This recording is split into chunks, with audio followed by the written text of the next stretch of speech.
बाबा ये कैसे बना, इसको किसने बनाया, इस पर क्या लिखा है? सरला ने कई सवाल किए। बूढ़ा धर्मरक्षित भीड़ों के झुंड को चरते हुए देख रहा था।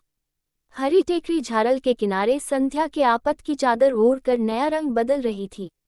भीड़ों की मंडली उस पर धीरे धीरे चलती हुई उतरने चढ़ने में कई रेखा बना रही थी। अब की ध्यान आकर्षित करने के लिए सरला ने धर्मरक्षित का हाथ खींचकर उस स्तंभ को दिखलाया। धर्मरक्षित ने निश्वास लेकर कहा, बेटी, महाराज चक्रवर्ती अशोक ने इसे कब बनाया था? इस पर शील और धर्म की आज्ञा खुद ही है। चक्रवर्त देवप्रिय ने यह नहीं विचार किया कि ये आज्ञाएं बकबक मानी जाएंगी। धर्मोन्मत्त लोगों ने इस स्थान को ध्वस्त कर डाला। अब बिहार में डर से कोई कोई भिक्षुक भी कभी दिखाई पड़ता है। वृद्ध ये कहकर उद्विग्न होकर कृष्ण संध्या का आगमन देखने लगा। सरला उसी के बगल में बैठ गई। स्तंभ के ऊपर बैठा हुआ आज्ञा का रक्षक सिंह धीरे धीरे अंधकार में विलीन हो गया। थोड़ी देर में एक धर्मशील कुटुंब उसी स्थान पर आया। जीर्ण स्तूप पर देखते देखते दीपावली हो गई। गंध कुसुम से वो स्तूप अर्चित हुआ। अगुरु की गंध, कुसुम सौरभ तथा दीपमाला से वह जीर्ण स्थान एक बार आलोकपूर्ण हो गया। सरला का मन उस दृश्य से पुलकित हो उठा। वो बार बार वृद्ध को दिखाने लगी। धार्मिक वृद्ध की आंखों में उस भक्तिमयी अर्चना से जल बिंदु दिखाई देने लगे।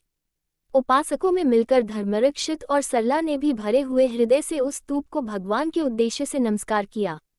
टापों के शब्द वहां से सुनाई पड़ रहे हैं। समस्त भक्ति के स्थान पर भय ने अधिकार कर लिया।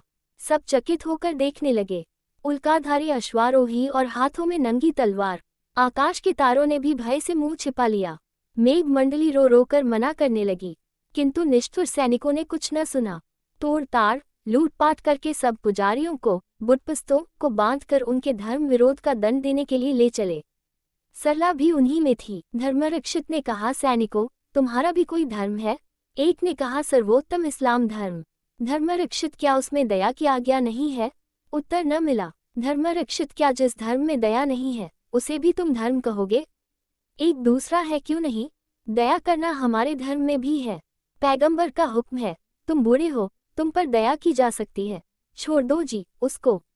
बूढ़ा छोड़ दिया गया। धर्मरक्षित, मुझे चाहे बांध लो, किंतु इन सबों को छोड़ दो। वह भी सम्राट था जिसने इस स्तंभ पर समस्त जीवों के प्रति दया करने की आज्ञा खुदवा दी है। क्या तुम भी देश विजय करके सम्राट हुआ चाहते हो?